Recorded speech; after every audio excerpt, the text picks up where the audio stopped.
Remue ménage. Remue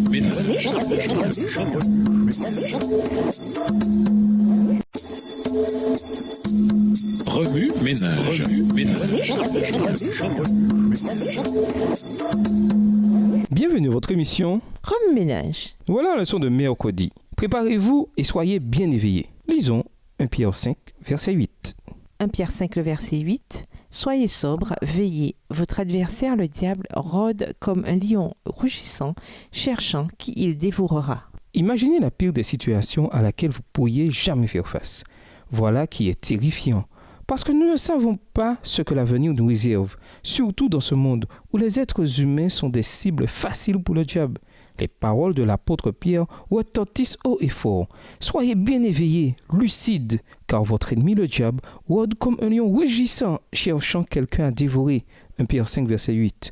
Nous sommes tous appelés à défendre ce qui est juste, même si nous nous retrouvons seuls à le faire. Il n'est pas facile de choisir ce qui est bien. Parfois, cela exige un grand sacrifice. Apocalypse 18, les versets 1 à 10 révèlent le problème de Babylone. La prétendue grande ville est maintenant sur le point d'être détruite et les mêmes versets expliquent pourquoi. Babylone et ses habitants n'ont pas défendu le bien. Ils se sont liés d'amitié avec le monde et ont oublié Dieu. Ils ne se sont pas humiliés devant Dieu et n'ont pas gardé ses commandements. Ils ont donc dû faire face aux conséquences de leurs actes, la chute du royaume babylonien. Les versets 6 et 8. En considérant ce récit, nous voyons combien il est nécessaire de fixer les yeux sur Jésus, de le laisser nous diriger pour que nous demeurions purs et fermes en lui, quelles que soient les circonstances. Voici quelques étapes qui favoriseront votre croissance spirituelle et vous équiperont pour réussir spirituellement. Premièrement, priez. Éphésiens 6, verset 18, Marc 11, verset 24. Priez sans cesse, avec persévérance, en croyant que Dieu répondra. Luc 18, le verset 1 et Colossiens 4, le verset 2. La persévérance dans la prière préparera votre esprit à connaître la volonté de Dieu. Deuxièmement, étudiez la parole de Dieu. Jean 5, verset 39, de Timothée 3, verset 16. Ce n'est que par une étude approfondie des Écritures que nous pouvons connaître Dieu et avoir accès à la vie éternelle. Au fil du temps, la lecture de la Bible nous modèlera et nous rendra davantage semblables à Dieu. Troisièmement, que votre lumière luise. Matthieu 5, les versets 14 à 16.